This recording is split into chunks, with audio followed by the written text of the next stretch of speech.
안녕하세요. 가통경영연구소의 최윤규입니다. 이번 시간은 생각의 도구 7번째 시간 추상화하는 능력에 대해서 말씀드릴까 합니다. 추상화는 무엇일까요? 제일 먼저 떠오르는 사람이 아마 피카소일 겁니다. 사전적 의미에는 사물의 사실적 재현이 아니고 순수한 점, 선, 면, 색채에 의한 표현을 목표로 하는 그림이라고 나와 있습니다. 일방적 대상의 형태를 완전히 해치한 입체파 등의 회화도 추상화라고 이렇게 표현이 되어 있네요. 조금 더 구체적으로 사전을 한번 찾아봤더니 이렇게 되어 있습니다. 사물들의 공통된 특징, 즉 추상적 특징을 파악하여 인식의 대상으로 삼는 행위라고 나와 있습니다. 그래도 어려워요. 추상화가 가능한 개체들은 그것들이 소유하고 있는 특성의 이름으로 하나의 집합을 이룬다, 이런 의미도 있는데요. 그래도 어렵습니다. 그렇다면 추상화란 무엇일까? 어떻게 추상화내는 게 생각의 힘을 키우는 도구가 될까? 같이 한번 의견을 나눠보겠습니다. 추상이란 어떤 대상의 전체를 재현하는 게 아니고요. 내가 봤던 대상의 가장 본질적인 특징 한 가지를 뽑아내는 것입니다. 제가 카툰을 그리는데요. 그림을 그릴 때 저는 선 몇 개만 쓰기 때문에 항상 그림을 그릴 때마다 고민을 많이 합니다. 어떤 그림을 그리든지 간에 20분이 안 걸립니다. 그런데 그 20분도 안 걸리는 그림을 그리기 위해서 생각을 오랫동안 한다는 것이죠. 그래서 단선 몇 개로 모든 것을 표현해내는 것, 그게 사람들에 전달되는 것, 그게 바로 추상화의 능력이 아닐까. 과학자, 화가 또는 시인들은 모두가 복잡한 체계에서 한 가지를 제외하고 본질을 제외하고 나머지 모든 것을 싹 다 제거해내는 그런 훈련들이 잘 되어 있는 사람입니다.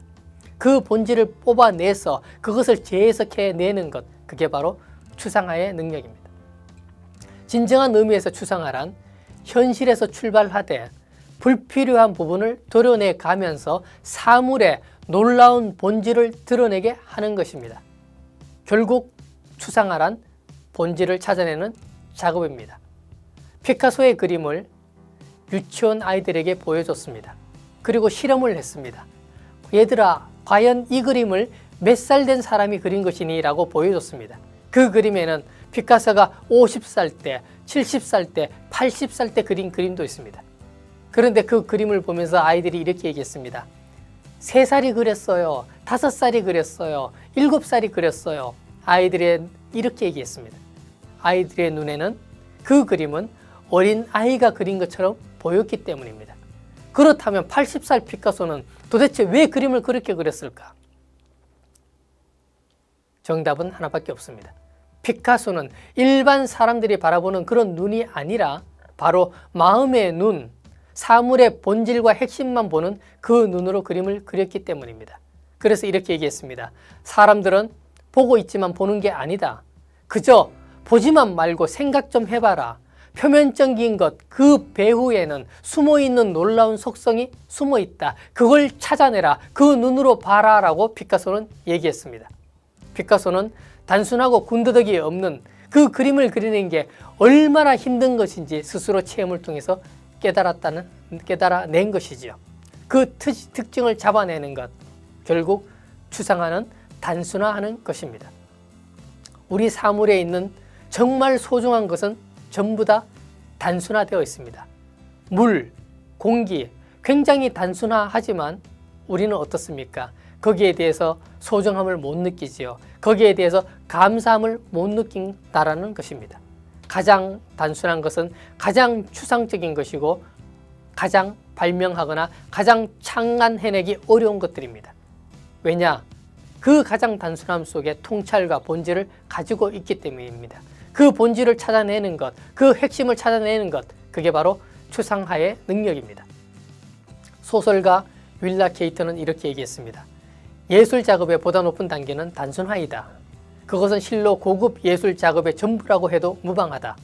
없어도 되는 관습적 형식과 무의미한 모든 것을 잘라내는 것, 그것은 정말로 중요한 작업이다라고 얘기했습니다. 윈스턴 처칠도 이렇게 얘기했습니다. 5분짜리 얘기거리를 가지고 하루 종일 뜯을 수 있지만 내가 말할 시간이 5분밖에 없다면 그걸 위해서 하루 밤새도록 준비해야 된다라고 얘기했습니다. 저는 그것을 직접 체험했습니다. 제가 모 기업에 강의를 갖게 됐습니다. 강의 담당자와 행사 진행자가 사전에 저에게 얘기했습니다. 40분 동안 강의할 수 있는 자료를 준비해 주십시오. 그래서 저는 제가 강의할 시간에 맞춰서 40분에 맞춰서 모든 자료를 다 준비했습니다. 행사가 시작되었습니다. 그 기업체 고위직 임원과 관공서 공무원 아주 높으신 분들이 많이 왔습니다. 너무 높으신 분들이 많이 와서 그분들이 앞에 나와서 한 말씀씩 인사와 소감들을 하게 되었습니다. 그 시간들이 너무 길어져서 결국은 제 강의 시간이 다 줄어들게 되었습니다. 행사 진행자가 정말 미안하게 마음으로 저에게 이렇게 얘기했습니다. 최 사장님, 죄송한데요. 강의 시간을 20분만 해주실 수 없으신가요? 라고 저에게 부탁했습니다. 그럼 저는 분명히 40분을 준비해가지고 왔는데 그때까지 제가 준비해가지고 간 모든 것은 다 소용 없어지게 된 것이죠. 자, 이제 20분 동안 서론, 본론, 결론을 다 얘기하고 끝내야 되는데 저는 어떻게 해야 될까요? 그때부터 저는 쓸모없는 것들은 버리기 시작했습니다. 핵심만 남겨두고 그 강의를 20분 만에 끝마치고 나오게 되었다라는 것이죠. 바로 이와 같은 것입니다. 강의 시간을 짧게 줄이고 시를 짧게 줄이고 그림을 통해서 사물의 본질을 하나로 표현해내는 것, 그런 것들은 불필요한 것들을 제거해내는 작업입니다. 그래서 추상화는 바로 단순화하는 작업이라는 것이지요. 위대한 과학자 갈릴레이, 뉴턴, 다윈, 파스테르, 퀴리 부인, 이런 사람들을 잘 한번 관찰해 보십시오. 이런 사람들은 사물을 관찰할 때 단순화하는 능력이 뛰어난 사람들입니다. 그래서 그 본질을 찾아내서 그 원리를 연구하고 그것을 내 것으로 만들어내는 그런 천재성이 뛰어난 사람들입니다. 그래서 추상화란 단순하며 추상화란 관찰입니다. 그래서 우리 삶 속에서, 지금 여러분 삶 속에서, 내 삶 속에서 불필요한 것들을 오늘 이 순간부터 제거해내려고 노력하는 것, 그게 바로 추상화의 첫 출발점입니다. 감사합니다.